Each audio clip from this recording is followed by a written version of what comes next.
brandished a golden pistol he said he'd taken from Gaddafi. This is a golden gun that Gaddafi tried to defend himself with in his last days on Earth. The Libyan dictator was assassinated on camera, paraded through the streets, and declared a villain of history. Most people think Gaddafi was just a power-hungry madman who deserved what he got.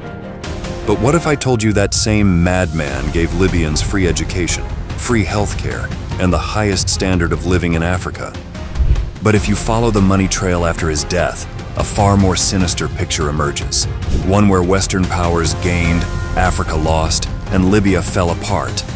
Stick around, because the version of Gaddafi you've been told might be the biggest lie of the 21st century, and that lie benefited only those who helped spread it. Chapter 1: Death of a Tyrant. When Gaddafi died in that dusty ditch outside Sirte, the headlines called it a liberation. A tyrant was gone. The people were free. Democracy, they said, was finally coming to Libya. But here's the thing. If you follow the money, the story starts to smell different. In the weeks after his death, foreign oil companies rushed back into Libya like it was Black Friday. France's Total, Italy's Eni, the UK's BP, they all made quiet, strategic moves. Billions in contracts suddenly unfroze. Deals were renegotiated. And just like that, Libya's oil, 1.6 million barrels a day, was flowing to new hands. Funny how that works. Then there's the gold. Gaddafi's hoard, 143 tons of it, vanished. No receipts, no trails, just gone. Some say it was smuggled out, others whisper that it was seized. But not a single official ever gave a straight answer about where that gold ended up or who profited from it. Behind the scenes, Qatar played kingmaker, arming rebel groups and influencing the new power structure.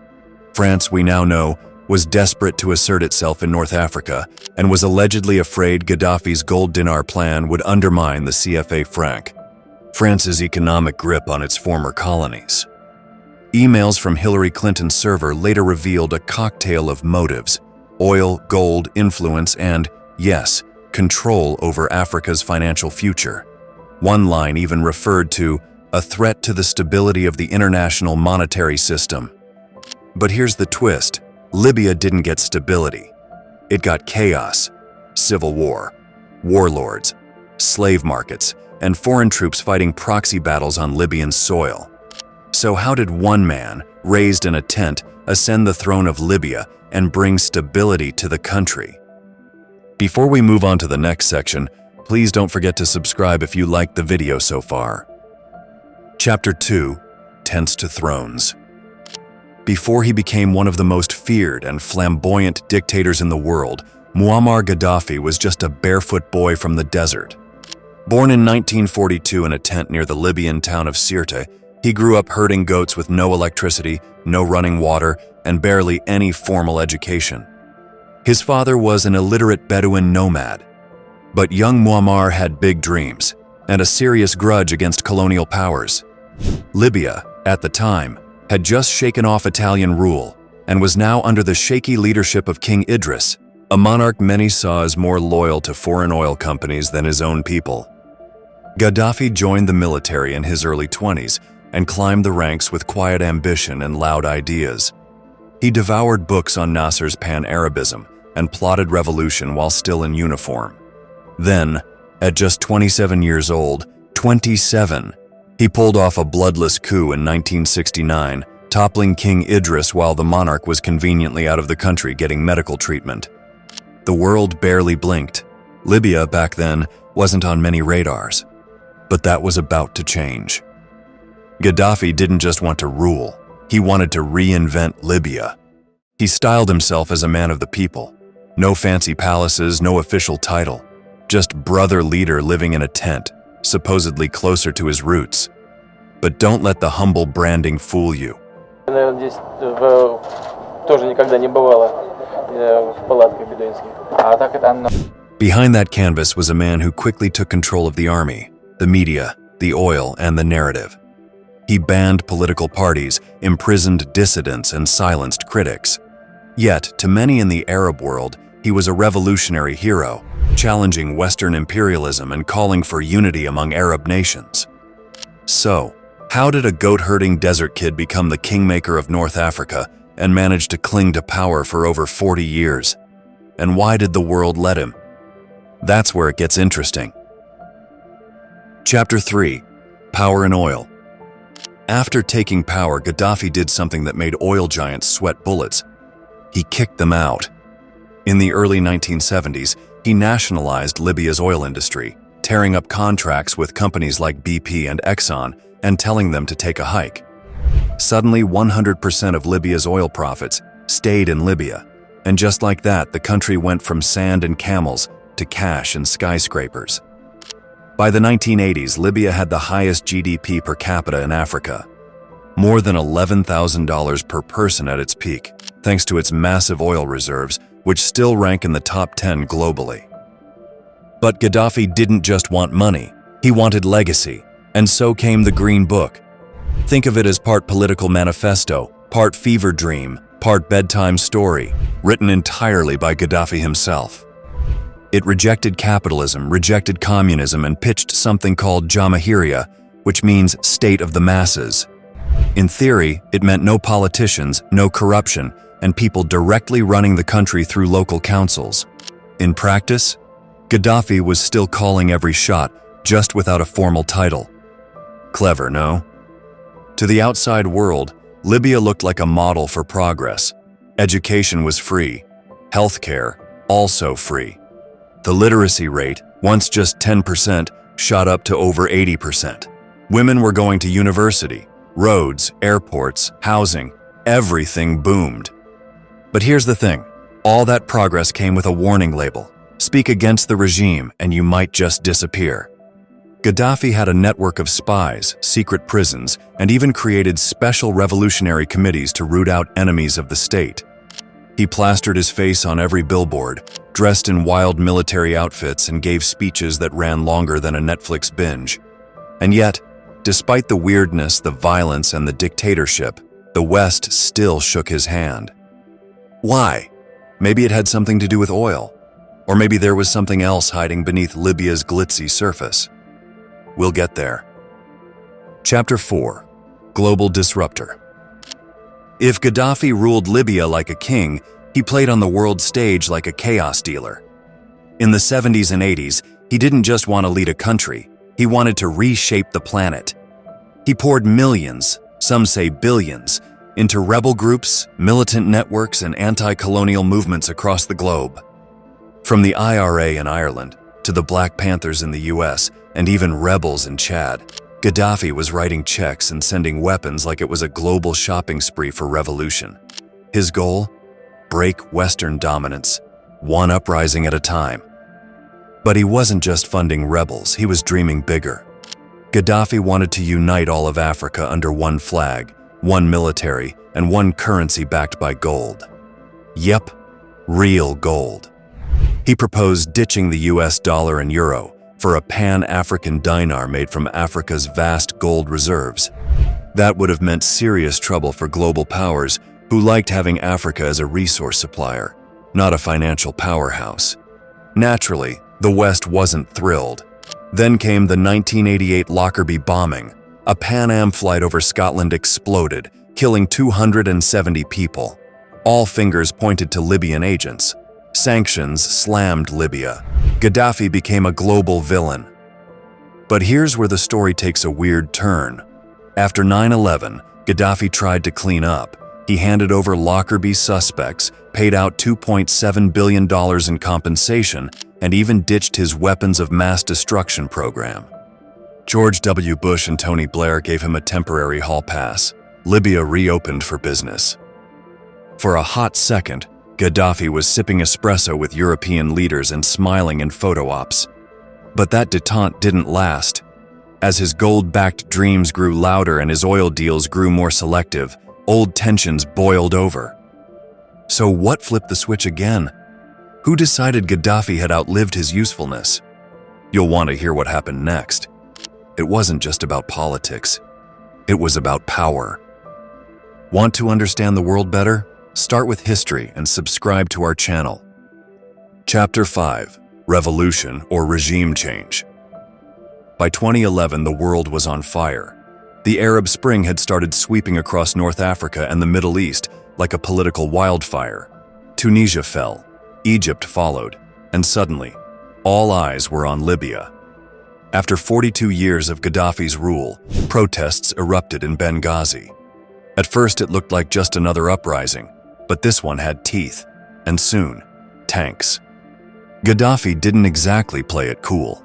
He called the protesters rats, threatened to hunt them down house by house, and launched military crackdowns that shocked the world.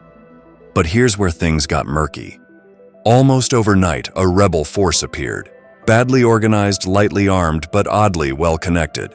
NATO got involved fast. By March 2011, the UN approved a no-fly zone, and NATO began bombing Gaddafi's military under the banner of humanitarian intervention. But was it really just about protecting civilians, or was something else on the table? Leaked Hillary Clinton emails revealed France had 5 motives for pushing the Libya war. One of them?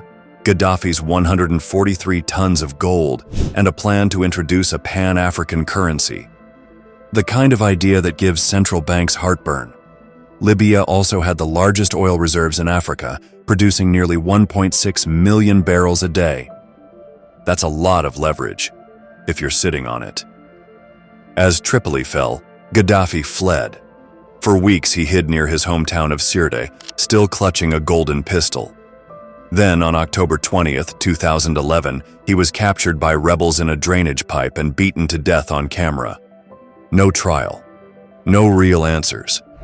Just a gruesome end for a man who once dreamed of ruling Africa. Was Gaddafi a brutal dictator who got what he deserved, or a visionary leader who was taken out because he challenged Western power? Let us know in the comments below. Here's another video history buffs enjoyed watching. Bye for now.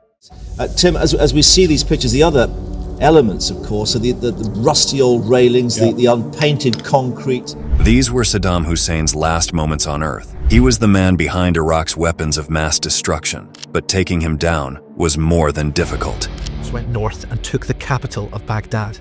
Next, they had to find Iraq's brutal dictator, Saddam Hussein, and disarm him of his weapons of mass destruction. While the British took Basra, the Americans journeyed north to take Baghdad, the capital of Iraq. And only after all of this did they have to find Iraq's brutal dictator if they ever hoped to disarm the weapons of mass destruction. But there was one major problem. Even after all this bloodshed, they didn't find any weapons of mass destruction. So what was the point of this war? Let's discuss it in today's episode of Light's History. Chapter 1: Battle Backstory. In late 2002, America stood under the long shadow of 9/11, and the Bush administration declared Iraq its next axis of evil, lumping Saddam Hussein's regime in with Iran and North Korea. These regimes pose a grave and growing danger. In his 2002 State of the Union address, President Bush warned of grave and growing danger from nuclear, chemical, and biological weapons, saying he would not wait on events while dangers gather. I will not wait on events while dangers gather. I will not stand by as peril draws closer and closer. Behind this rhetoric lay intelligence reports hinting at Iraq hiding documents and materials from UN inspectors, though later investigations cast doubt on how definitive that evidence was. By November 2002, the United Nations Security Council passed Resolution 1441, offering Iraq a final opportunity to comply with disarmament. The resolution warned of serious consequences, but stopped short of authorizing military action. Meanwhile, U.S. diplomat Colin Powell, before the Security Council on February 5, 2003, claimed Saddam was working to acquire nuclear-capable components, a key moment in building public support for military action. Yet the world pushed back hard.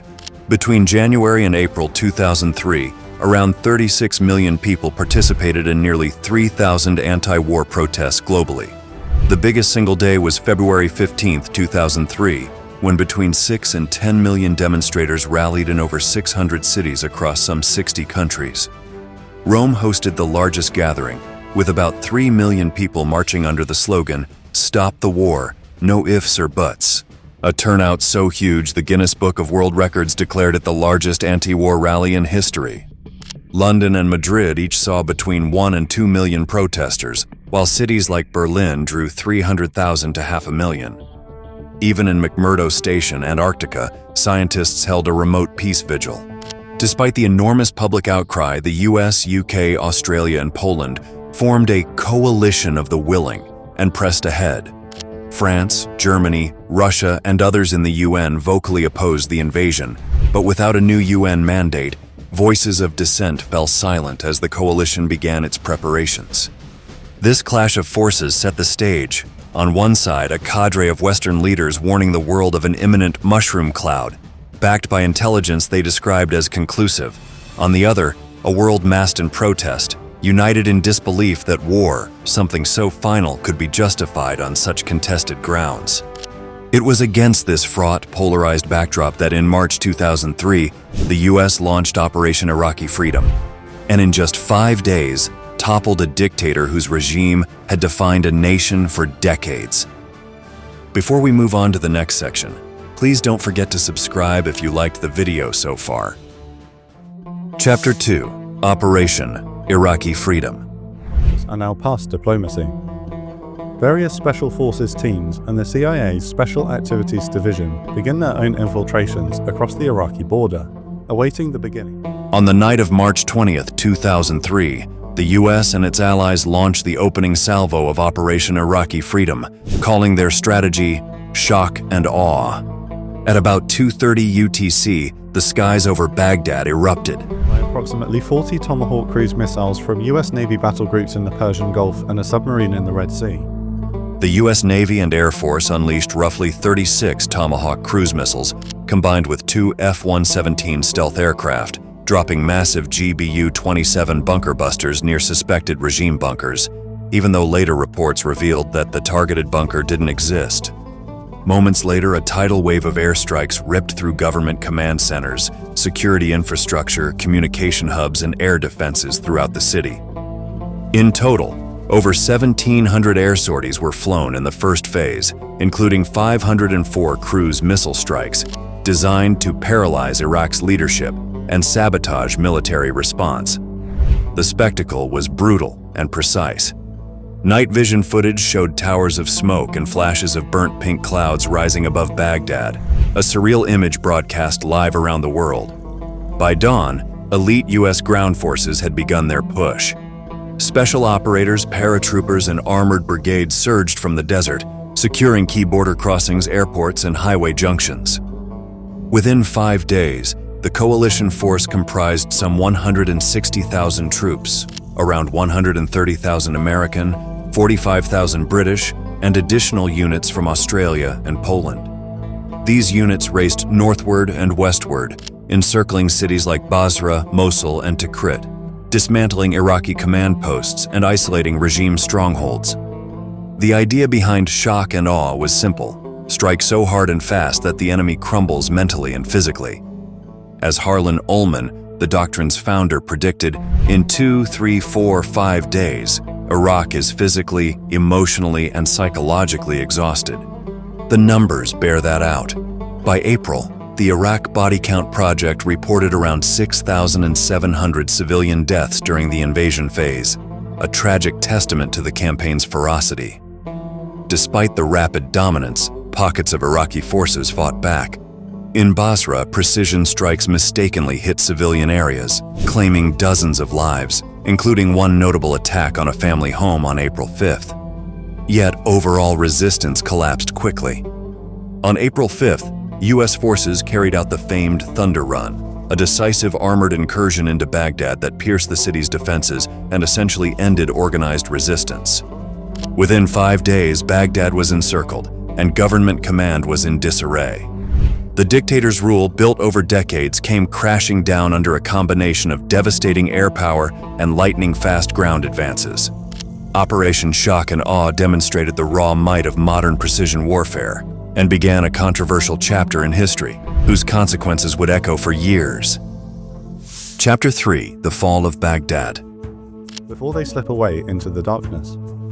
They have suffered only 1 wounded and no fatalities. Many Republican Guardsmen have been killed. On April 9, 2003, after just 3 weeks of US-led operations, American troops entered central Baghdad. Saddam Hussein's regime collapsed almost instantly. In one of the most iconic images of the war, Marines and Iraqi civilians pulled down a 12-meter-tall statue of Saddam in Firdos Square using a US recovery vehicle. The moment, broadcast worldwide, became the symbolic end of his dictatorship. The Battle of Baghdad had seen around 30,000 coalition troops confront 45,000 Iraqi defenders. By the time US forces reached the city center, resistance had mostly collapsed. Marines reported little enemy fire and surreal encounters with locals who offered tea and thanks. But the city was unraveling. Sabotaged oil fields burned, black smoke filled the sky, and looters ransacked government buildings, museums, and even the Baghdad Zoo, where over 95% of animals died amid the chaos. Scenes of cheering Iraqis grabbing gold, medicine, and priceless artifacts filled TV screens. Hours after the fall, General Tommy Franks declared major combat over. On May 1st, President George W. Bush stood under a mission accomplished banner aboard the USS Abraham Lincoln and announced the end of major operations. At that moment, 104 US troops had died. Thousands more would follow. The fall of Baghdad was swift and dramatic, but it was not the end. The images of victory masked a deeper instability. With Saddam gone, Iraq spiraled into insurgency, sectarian violence, and years of bloody conflict. The mission, it turned out, was far from accomplished. Want to understand the world better? Start with history and subscribe to our channel. Chapter 4: Hunt for Hussein. After the fall of Baghdad in April 2003, Saddam Hussein disappeared into the deserts of Salah al-Din province with a few loyal followers. The US immediately launched one of the largest manhunts in modern history, naming him High-Value Target Number 1. Special Operations Forces, including Task Force 121, conducted over 600 missions and nearly 300 interrogations between July and December 2003, offering a $25 million reward for Saddam and another $30 million for his sons Uday and Qusay. On July 22, 2003, US troops located the two sons in a safe house in Mosul. After a 4-hour battle involving more than 240 soldiers, heavy weapons, and air support, both were killed along with Qusay's teenage son and a bodyguard. Their deaths shattered the last remnants of Saddam's core circle. The decisive moment came on December 13, 2003. In Operation Red Dawn, US forces found Saddam hiding in a small underground bunker, dubbed the Spider Hole, just outside Tikrit. He surrendered without resistance, armed with only a pistol. Coalition Administrator L. Paul Bremer made the famous announcement, "Ladies and gentlemen, we got him." Saddam was later tried by the Iraqi Special Tribunal for crimes against humanity, particularly for the 1982 Dujail massacre of 148 Shiite civilians. He was found guilty and sentenced to death. On December 30, 2006, Saddam was hanged at Camp Justice in Baghdad. His body was buried near his hometown alongside his sons. His execution marked the brutal end of a dictator, but it also ushered in a new era of chaos as Iraq spiraled into insurgency, sectarian warfare, and long-term instability that would haunt the region for years to come. But what do you think?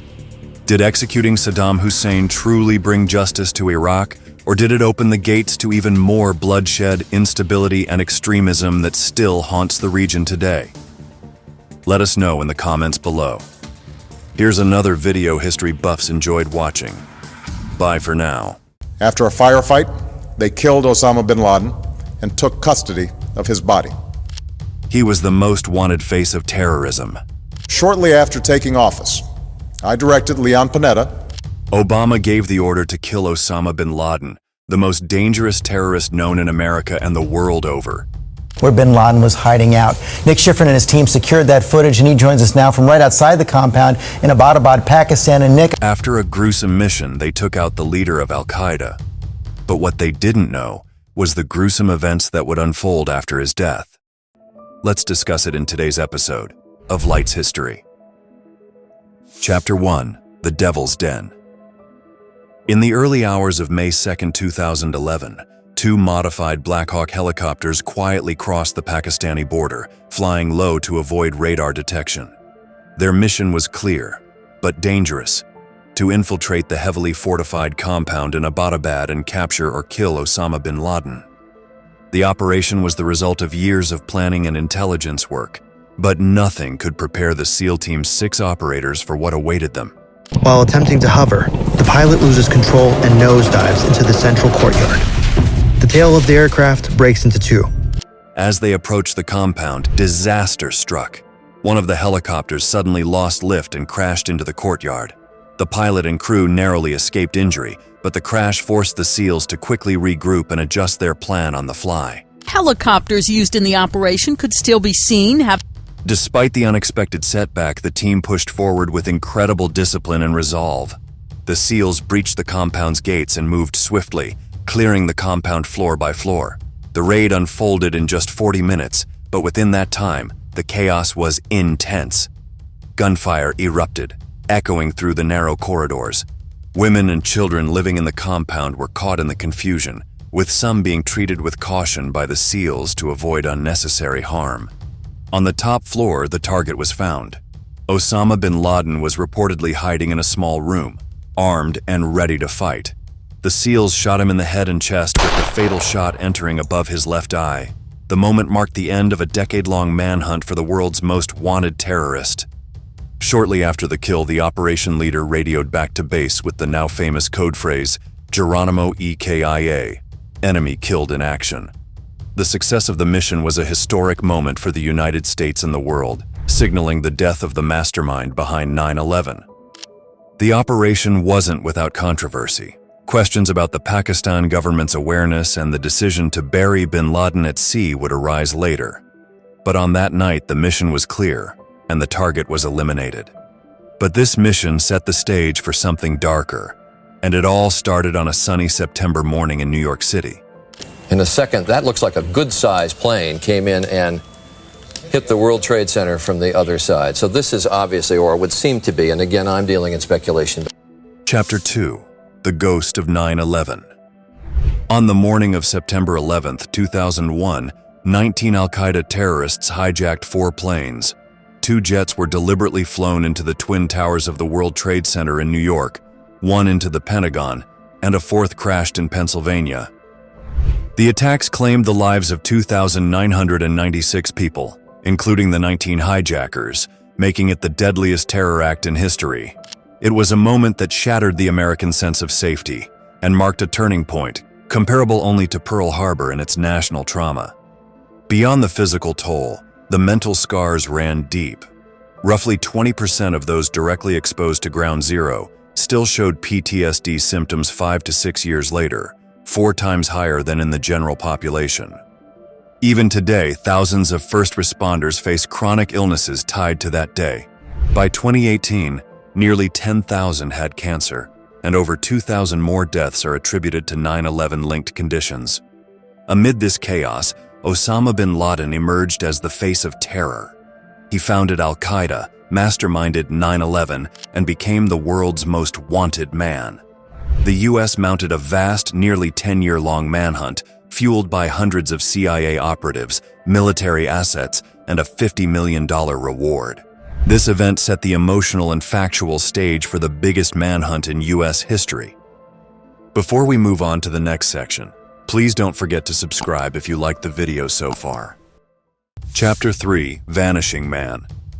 After 9/11, bin Laden vanished. He used no phones, no internet, and stopped sending public messages. By 2002, U.S. analysts realized he was avoiding any electronic footprint, knowing his phone calls or internet use could easily lead to drone strikes. Instead, American intelligence had to change tactic. They began following the people around him. The breakthrough came through the name Abu Ahmed al-Kuwaiti, a courier so trusted he was called bin Laden's favorite courier and right-hand man. In 2002, a detainee held abroad gave U.S. officials this alias. Then in 2004, Hassan Ghul, captured and held at CIA custody, confirmed al-Kuwaiti's close relationship to bin Laden and his key messaging role. Yet even with that alias, his real identity was a mystery. It wasn't until around 2007 that analysts discovered his real name, later revealed as Ibrahim Saeed Ahmed, also known as Arshad Khan, and confirmed he lived in Pakistan. Now equipped with a name, the CIA and NSA ramped up traditional surveillance, wiretaps, phone metadata, and NSA intercepts. In mid-2010, Ahmed made a critical mistake. He called someone under NSA surveillance. That connection allowed CIA teams in the field to track his vehicle from Peshawar to a compound in Abbottabad, just 40 miles north of Islamabad. From that point, it was a matter of satellite photos, human informants, and painstaking analysis of travel routines and high walls. They watched him come and go, confirming there was someone significant inside, someone who turned out to be bin Laden. Chapter 4: The Compound. According to satellite photos provided by the U.S. military. On Tuesday, local residents and journalists were roaming the outside of the compound.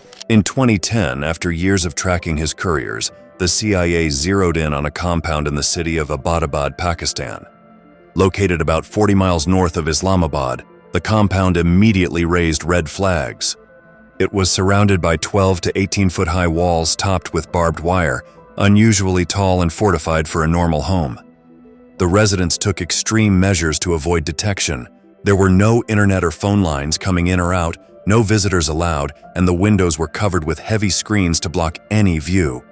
Surveillance teams watched the compound for months, but could never get clear, close-up images of who lived inside. The tall man seen walking the yard caught their attention. He was never filmed face-on, only glimpsed from a distance, making his identification difficult. The man appeared to live a very controlled, secretive life, unlike any typical local resident. Despite intense monitoring, no definitive proof showed that bin Laden was inside. Connected by a bundle of bare cables to a satellite receiver. The government did not release the audio of the home movie, but bin Laden is watching a broadcast of one of al-Qaeda's many terror messages. Intelligence officers often said, "We don't have proof it's bin Laden, but who else lives like this?" The level of security and secrecy was almost unheard of in the area. The compound covered roughly 12,000 square feet with an internal courtyard, and its design suggested someone was trying to avoid all electronic tracking or physical spying.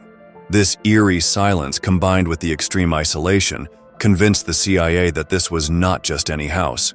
It was a fortress hiding a high-value target. The world's most wanted man might be hiding right behind those walls, safe for now, but vulnerable to discovery. Chapter 5: Obama's Green Light. When the president walked into this little conference room, there was a brigadier general sitting at the... When the CIA finally identified the Abbottabad compound as the likely hideout of Osama bin Laden, President Barack Obama faced one of the most critical decisions of his presidency. He had two stark options: launch an airstrike and bomb the compound from afar, or send in American troops to capture or kill bin Laden directly. Both choices carried immense risks. A bombing could kill civilians, inflame anti-American sentiment, and leave doubts about bin Laden's fate. Sending in SEAL Team 6 meant risking the lives of elite soldiers deep inside Pakistani territory, potentially triggering a diplomatic crisis if things went wrong. After intense briefings and deliberations with his national security team, Obama gave the green light for a covert helicopter raid. The mission was named Operation Neptune Spear, reflecting its sharp and focused nature. Months of preparation followed, involving detailed rehearsals using a full-scale replica of the compound. SEAL Team 6, the Navy's most elite counterterrorism unit, was chosen for the task, known for precision and daring raids in hostile environments. The stakes couldn't have been higher. One wrong move could cost lives, spark war with Pakistan, or let the world's most dangerous man slip away once again. But from posterity, we know that didn't happen.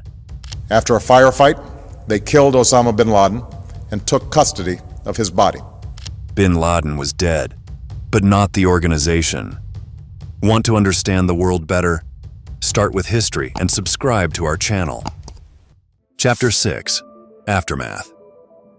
After the raid, Osama bin Laden's body was quickly flown to the USS Carl Vinson, an American aircraft carrier in the Arabian Sea. There, DNA tests confirmed with 99.9% certainty that the man killed was indeed bin Laden, ending years of speculation. While Americans across the country celebrated what they called justice for the 9/11 attacks, the death of bin Laden did not mark the end of the global fight against terrorism. Al-Qaeda, though weakened, survived, and new extremist groups like ISIS soon rose to fill power vacuums across the Middle East. The operations symbolized a moment of closure for many, but for the broader war on terror, it was just another chapter. The legacy remains complicated. Bin Laden was gone, but peace was still elusive. So, was this justice truly served, or was it simply a powerful symbol in a long ongoing conflict? Let us know in the comments below. Here's another video history buffs enjoyed watching. Bye for now.